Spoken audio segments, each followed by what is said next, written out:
Hello, my name is Bela. I am a local youth organizer with Appalachian Youth Climate Coalition, and today we are here to protest once again the absolutely absurd claims of the Mountain Valley Pipeline.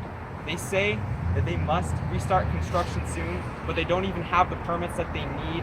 They say that they must use legal action to stop our resistance despite our right to protest.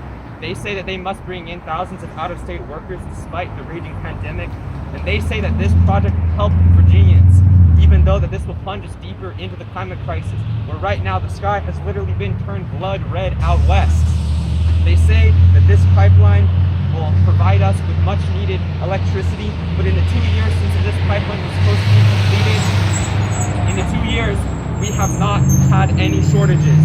They do not want to admit that we do not need this pipeline and never have needed this pipeline.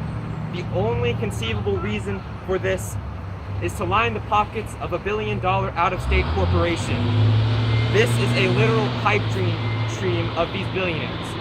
To highlight a little bit more why I'm so opposed to this pipeline, I'm going to share a quick story with y'all.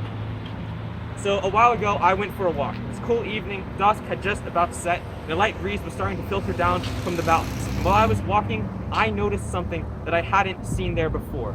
There was a gash running down the side of the mountain. I was absolutely shocked. There was a long, thick path of dry, barren earth where trees had been not so long ago.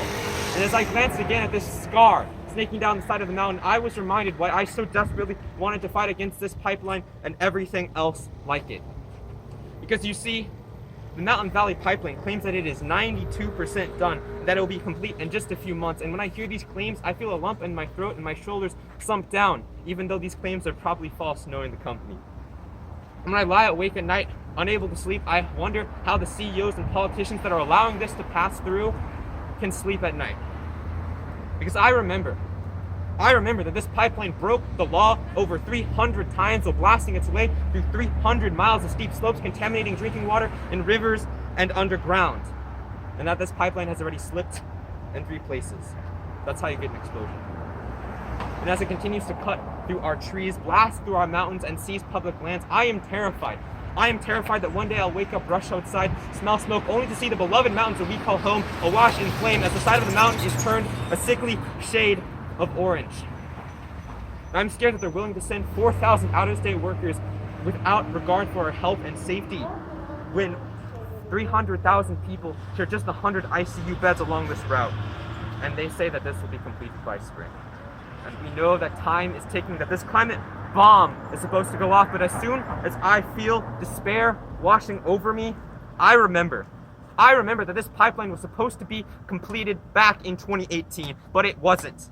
It wasn't, because thousands of people fought it in the courts, in the streets, and in the trees, and we can do it again. Yeah. And every day that we petition, that we call, that we protest, every day that we organize, speak our minds, share our stories, every day that we support our friends sitting in trees, putting their bodies on the line, their platforms held up not by ropes and cord, but by hope and the sure conviction that we can beat this damn pipeline.